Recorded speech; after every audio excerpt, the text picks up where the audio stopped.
Okay, let's continue system design. So in the last session, we talked about the scaling. Where we discuss our application layer scaling, database layer scaling. So in general, whenever you talk our system, whatever we are designing our system, that system must be scalable. That means they can system can manage, system can handle, system can respond, even user traffic is going to show increased high volume of it, and even our database uh, have a large data set volume. In the both scenario, system must be responsive. So how to achieve this? The concept is scaling. So scaling means now we are adding more servers, more hardware in a system. Okay. So in this way, you can optimize our our design. Our system can handle the many requests and many databases. That's good. But question is that if these all are the server we are added, how our user traffics, whatever the user traffics coming, user requests coming, how goes on the respective servers. So this is who user is not know all this server. So what the logic is that here, instead of user is just calling the only one application server, okay, all the requests is landed on the one specific server, and here we are introduced one load balancer, and load balancer is responsibility to divert the call to the respective application server or database. So here router, that means the load balancer which is responsible to route your request to the specific server. So today we are going to talk what is the load balancer, and what kind of load balancer, and what are the available load balancer where we can use them. The load balancer also play a critical role whenever you are scaling your system. Scaling means you are adding more servers. That is the good. But on this server, how user request, how user traffic going on, that all the responsibility taken care by your load balancer. So generally all the systems which are highly scalable, that can managing high volume of user traffics, they are must using some load balancing technique. A load balancing technique is taken care by our load balancer. So today we are going to discuss about the load balancer. What is the load balancer, and what the works, and what kind of a load balancer available in for our system designers. So as I mentioned, load balancer is one of your system design components. Whenever you system design, you have to think about the load balancer for the distributes incoming network traffics across the multiple server, because for the scaling purpose we are added multiple server. So whatever the users request coming to the system, that must be distribute or route to the across the multiple server. So this is the responsibility of your load balancer. Why we are doing load balancer? Because we want our applications responsiveness. Why? Because objective is that our user traffics even more increase, even for every user our system must be responsive. This is only is possible through scalability. We can add more server, and how the requests are route to different server, how distribute our all the users in the different server. That's the responsibility of my load balancer.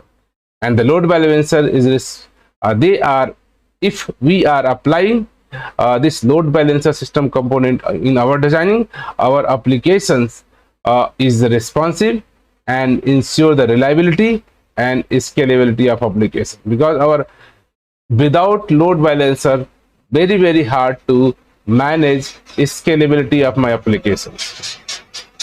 This is the one of the key scenario where we are, as a system designer, our responsibility, we include this load balancer as a one of the system component for the system scalability purpose.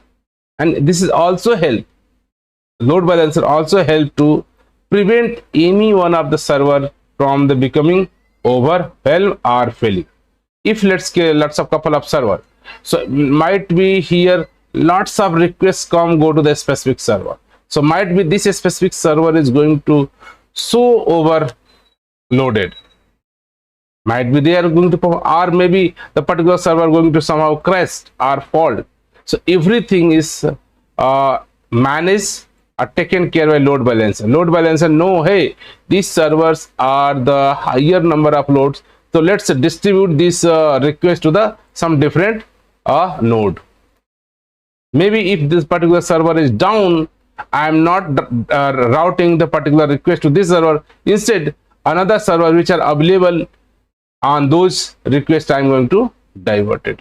So load balancers are also monitoring and knowing which our servers are healthy, which are available to take care of the request, which server is overloaded.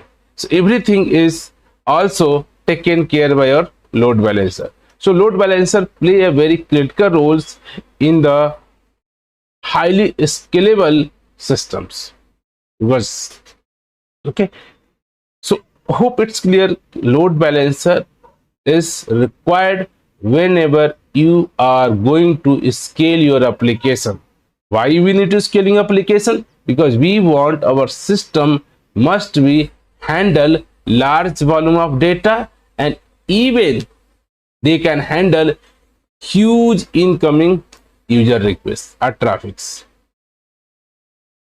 So let us talk the scenario use cases where the load balancer are very important to use. Whenever you are building any application or any platform that's expect are high traffics, means high volumes of user are accessing your application. So whenever any website expect a large volume of traffics, the load balancer play a very critical roles. To load balancer here help us to distribute load across the multiple server to ensuring that every request is must be responded by my servers, my applications. So any application where you think that can be accessible by large volume of user, where load balancer kind of way things required. And almost all the, you can say nowadays, social media applications, search applications, e-commerce platforms, these which are nowadays available across the globe, that's required the load balancer techniques. Second kind of application, any real-time applications. Real-time application means you want your applications should be response as real, as quick as possible. So in this scenario, you can say load balancer also required, like application that require real-time processing, such as a gaming application, video streaming, financial transactions, stock market, where you can say load balancer also play a very important role that ensure that low latency and high availability. Our applications highly available because we are scaled, and low latency because you are going to serve requests from your nearest data center, nearest to the server, whatever from which user locations the request is coming, right?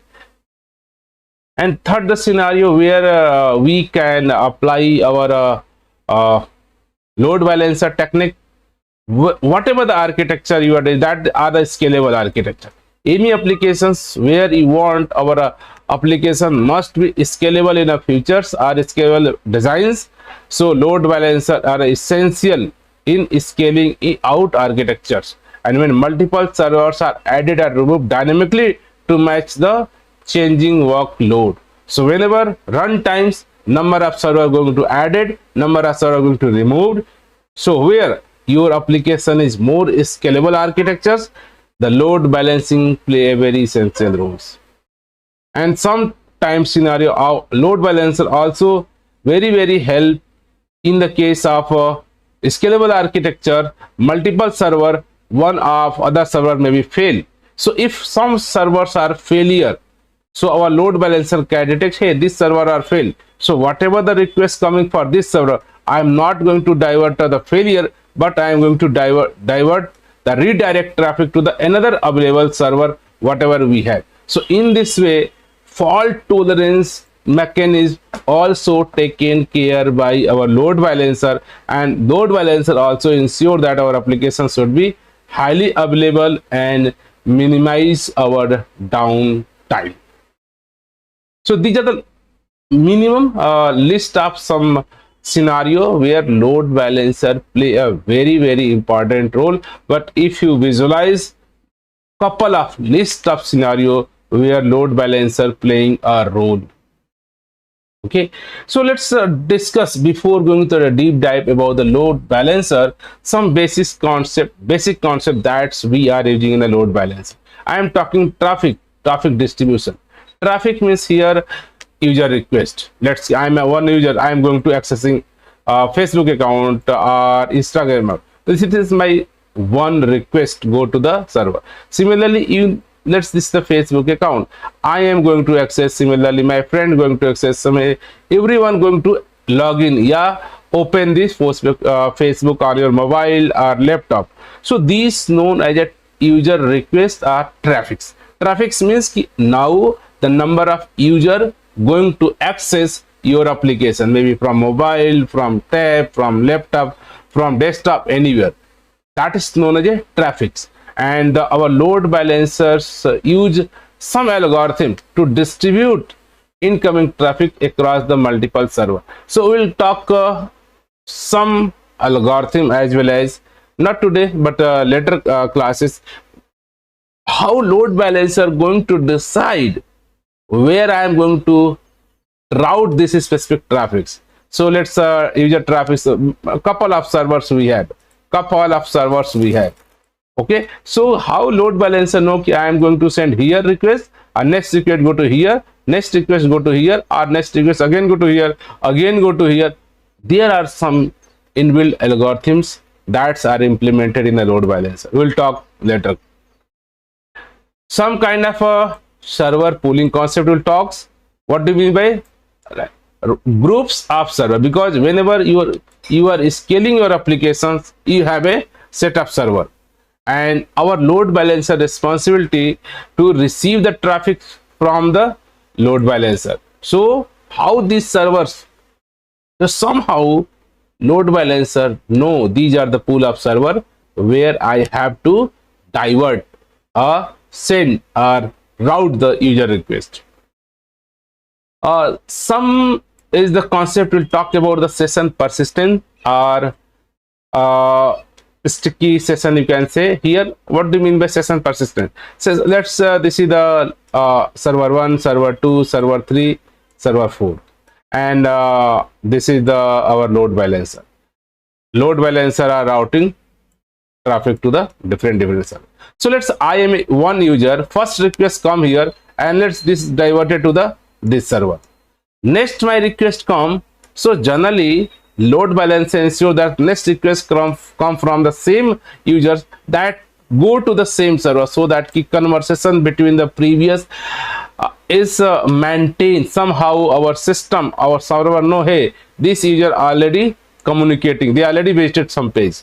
So generally load balancer also ensuring that the same user request go on to the same machine. Let's get the new user come, that request go to the different load balancer server, new request come, go to the different you can server. So somehow session means the whatever the user I am going to accessing, my request, next request, next request also go to the same server if that server is not highly loaded and it's available, because in this way lots of a kind of a problem data maintain easily taken care by the system. So session persistence, one of the also key techniques about the load balancer, ensuring that the same user requests go to the same server again and again, not go to the different server. Okay, so session persistent, so ability to direct the subsequent requests from a client to the same server that handle initial request. So this is the one of the algorithm, you can say, where load balancer is sticky session or session persistent, where load balancer ensuring that, hey, the A client request go to the B server, the next request of the A client go again the B server, again same request go to the same server. And third are most efficient about the health check. Load balancer also performs some kind of regular health checks of the every server and ensuring they are available and function correctly, so that whatever the incoming requests are, so our load balancer know these are the healthy server, they have available space, they can take the request, and accordingly load balancer divert request to the respective servers.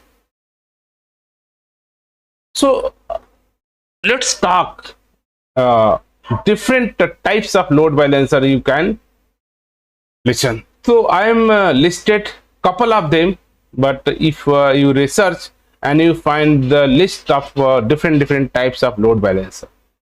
So here I am going to type L4 load balancer, L7 load balancer, global server load balancer, hardware load balancer, software load balancer, virtual load balancer, and the cloud load balancer. So because the load balancer can you apply in the different layer, different component. Sometime our application is scale in the different layer. UI layer is scalability, backend layer is scalability, microservice layer is scalability, where you are going to scale your application. Hardware is scalability, software is scalability. So in those scenario, we have to think, we have to apply the load balancing, load balancer. So let's talk couple of names, and then you understand what these are types of load balancer. So before going to jump this L4 or L7, this is the layer 4 or layer 7. So might be whenever you study about the networking in the computer science syllabus, we learn about the OSI model. Okay, so this OSI model have a 7 layers of where the one systems are try to communicate with other systems. So how the communication happen, okay, how data exchange from a message to the here same message, what the process. So there are 7 layers where they have a standard defines, and those 7 layers I'm going to talk. These 2 layers where the load balancer we are going to use. So let's take brief about the OSI model, so that you should understand what do you mean by OSI layers. So OSI means Open System Interconnect model. So this is a very international rules, you can say, or protocols, where 2 systems are going to exchanging data or messages. Nowadays, from internet, I can send my request to the Facebook, to the Instagram, to the any application. I am accessing any application, or sending a data, or receiving data, everything possible through this standard model. Because this standard model mention every hardware, whatever the machines you are building, that's follow this instruction, so that the communication between ourselves happen. So notice nowadays I am able to talk to you. Maybe you are living in India, or living in the other country, maybe Australia, or maybe USA, or maybe Canada, anywhere. Why? We are following some common communication channel. English language we are following, English grammar we are following. So if we know English, you know English, the communication happen properly. My message are sent to the you properly. Similarly, nowadays my laptop, all the hardware, all the software, all the mobiles, whatever the mobiles, laptop, software, hardware, notice they are exchanging messages. It is possible through the all the hardware models follow some specific rule how messages are transferred from one device to another device. So these are the standard 7 layer, where you can one is the physical layer, second data link layer, networks layer, transport layer, session layer, presentation layer, and application layer. So generally we as a user always using any application when we talk about the Facebook, Google, Chrome, all are the applications. So one application, let's from the Google Chrome you are sending data, another machine, another device, our Google application can. So this is the my machine 1 and this is the machine 2. Similarly machine 2 follow these rules, machine A follow this rule, similarly machine B follow this rule, and both are able to exchange the messages, data, information. So we are not going to more detail about this OSI layer, but basic about what the application layer means. Provide the services to end user by the application, and generally there are some couple of rules you can say in English grammar rules. Similarly in the computer language we are talking about the protocols, like here maybe you are using the FTP protocol or HTTP protocol, SMTP protocol, yeah, DNS, all are the generally protocols used in the application layer. Similarly, if application layer, again request go to the presentation layer.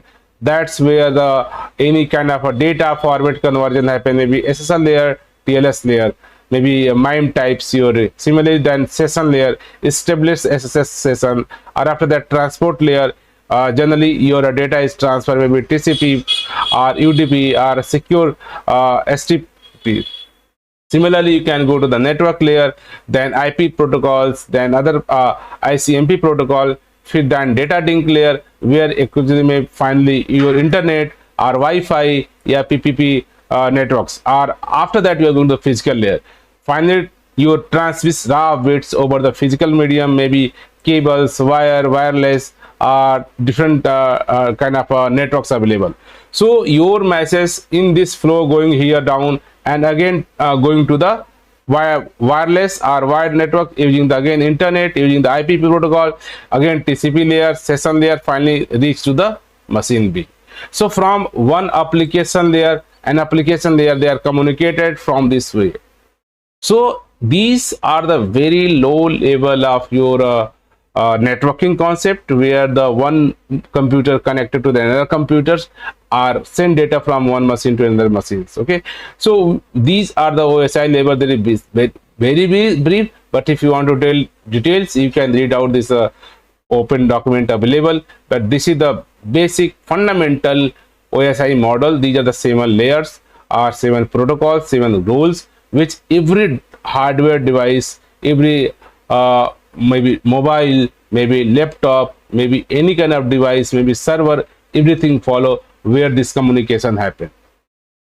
Okay, so communication, these are the happen. So here we are going to talk about the 7 layer protocols. Here we are using some kind of and here L4 TCP UDP layer. So here 2 layer we are going to talk there are couple of load balancer. Okay, so let's talk. So here layer 4 load balancer, that means transport layer I am talking. The transport layer making decision based on your IP address and the port number. Whenever you are accessing any applications, you have passed some IP address on this IP address and particular port where my application is running. So good example, this kind of a load balancer, it's a proxy, and NGNX is the load balancer you can use. And this load balancer is provided by the specific vendor, maybe FI network, Cisco network, Citrix network systems. These are kind of a load balancer these provide. You can, if layer 4 you can want to make a load balancer, you can use them. And similarly layer 7 load balancer, like application layer, 7 layer, and here making decision based on the application specific data such as your HTTP header or cooking lots of information. So generally all our software and industries using mostly your this kind of a load balancer, maybe either again here NGINX or Apache HTTP server, and there are also different kind of vendors. They are providing this the HTTP 7 layer 7.4 load balancer. And let's sometimes you are working at a global server load balancer, maybe in a direct traffic across the multiple data center or regions. That times you can use again some kind of a Cisco or big IP or FIP networks, the Cisco or Akamai. These kind of vendors are providing some load balancer. And similarly, some type of you need a hardware load balancer. So detected hardware device and perform the load balancing somehow, maybe again network level, Cisco level, Acme level. These are the system. So here if for some hardware level load balancing, they can detect some hardware information and then decided in routing a traffics. Similarly, some software level load balancers, software based on load balancer that run on the standard server, generally HA proxy, NGINX. These are the vendor like HA proxy or NGINX is the providing the software level load balancers. Similarly, you talk the sometime nowadays virtual load balancer also available for load balancer that run on the virtual environment. Virtual and means from one machines we can create the multiple virtual machine, VM machine, containerized machines. So for generally VMware is the providing the vendor where they providing mechanism where you can create the lots of VM on one machine. Or similarly, Citrix also provides a facility, and they are examples some kind of your load balancer where VPX or vShield you can use for the virtual load balancing. Nowadays, you know, there is a cloud computing, lots of cloud load balancer available for you. Load balancer that's provide the services by the cloud provider. So whatever the cloud provider, let's talk about the AWS or Microsoft or Google. All cloud provider also provide the load balancer. Nowadays, if you are deploying your application on the cloud, generally we prefer to take the our AWS Elastic Load Balancer, or similarly Azure Load Balancer, or similarly Google Cloud Load Balancer. These they are providing the all the facility of load balancer. The good options, the load balancers component already exist. You have to just select your load balancer according to the uses, and you can get this benefit of your system scalability. Okay, and sometime you can different system uses wise, layer wise. If you talk couple of load balancing means ki according any user request from the DNS wise, IP wise, application based load balancer. So let's talk about the DNS base. So DNS means here say google.com or facebook.com. So here say google.com. So Google is your DNS. Similarly, your facebook.com, Facebook is a DNS. So with DNS is internally mapped to their particular IP address. So maybe IP address 10.2.24.24 any. So here there are some load balancers that can decide, hey, use the DNS distribute traffic load equal to multiple. So we decide, hey, any request come from the this go to direct here this. So like generally our AWS also provide the route 53 or Google DNS clouds or Azure or Microsoft. Everyone provide nowadays DNS based load balancer as well as. Similarly, somehow you can decide the IP based load balancer. Hey, this is my IP range and they are going to this server. This is my IP range, go to this server. This is my IP range, go to this server. So sometime our use IP addresses to distribute the traffic across the multiple server. Generally HA proxy is doing or NGINX doing. So here HA proxy or NGINX is providing IP based load balancer as well as. And sometime our application based some load balancer you can also find, like use application specific data, distribute the request to the multiple server. Generally your Apache server are using or NGINX are using. So lots of applications load balancer nowadays we are using. So all of this load balancer, they are very good whenever you are designing your applications or system that is highly scalable, and your application are receiving the large handling large volume user requests. Our system can manage. So while there are some disadvantage or challenges also face while adding load balancer component in your system, because whenever you are adding any component in your designs, they are adding some complexity. So whenever you are adding load balancer, introduce some additional complexity, like the load balancer require you to configure and management load balancer as well, because the all the traffics are going to your load balancer. Okay, so you have to be carefully manage this load balancer system, and you have to properly configure which kind of routing algorithms the load balancer required. So additional kind of works you have to face, and this is one of the big challenges. If you are not properly configuring the load balancer, this is the single point of failure as well. As so notice, if somehow your load balancer is crashed or down, whole application, whole is distributed scalable architecture application is also going to crash. So load balancer can become a single point of failure if not properly configure and manage.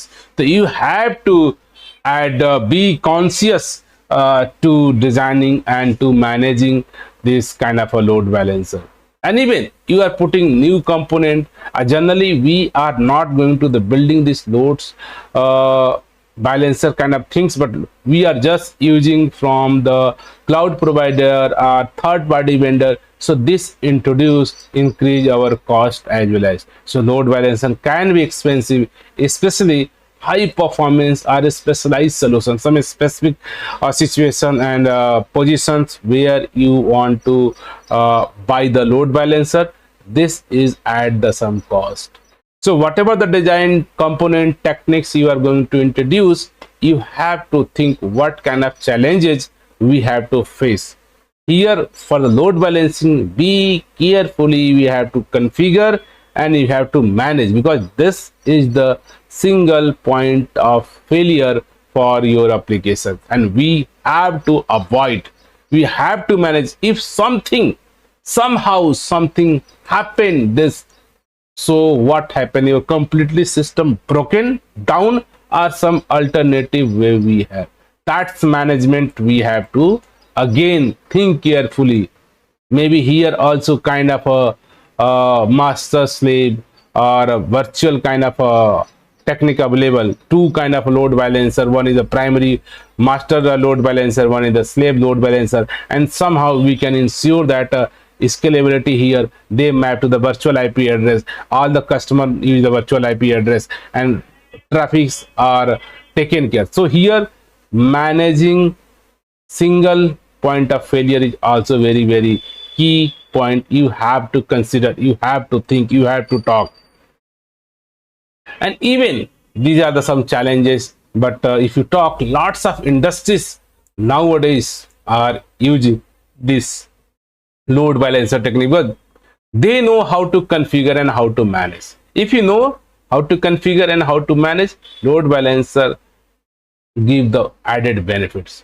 So all the e-commerce websites or application, as we discussed, if because e-commerce applications are accessed by across the geolocation, multiple people, multiple location, multiple region, continuous with 24 multiple 7 they are accessing. So if you want your applications to be highly available and responsiveness, load balancer must be needed. For any online shopping platform, whatever your buildings, that must be highly available and responsiveness.